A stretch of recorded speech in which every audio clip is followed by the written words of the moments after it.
How did no man's land shape WWI trench battles?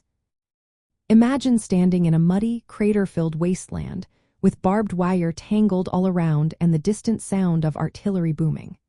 This was no man's land during World War I, a zone that defined how soldiers fought and how battles unfolded.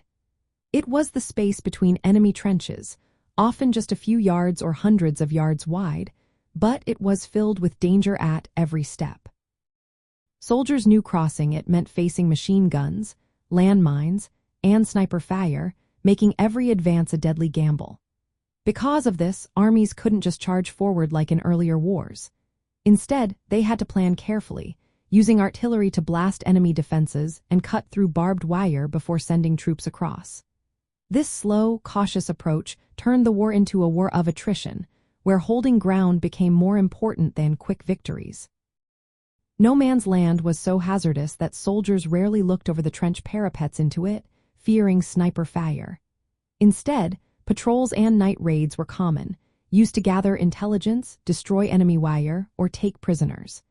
Even after battles, retrieving wounded soldiers or bodies from this zone was dangerous work, often done under cover of darkness.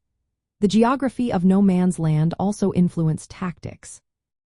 In some places, narrow gaps allowed soldiers to throw grenades or fire across the space, leading to intense close combat. In wider areas, natural features or flooding made attacks less feasible. Commanders often positioned troops on high ground or behind obstacles to control fire over the area, giving them a defensive edge. The psychological impact was huge too. Soldiers saw no man's land as a symbol of the deadly power of modern weapons, a place of death and despair. Yet, amid the chaos, soldiers sometimes found moments of peace, like the famous Christmas truce of 1914, when enemies briefly stopped fighting to sing carols and share food.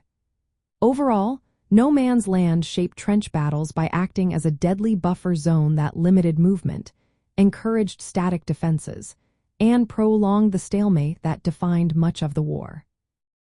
Its physical dangers and emotional toll changed how armies fought, making trench warfare a slow, grueling contest of patience and strategy.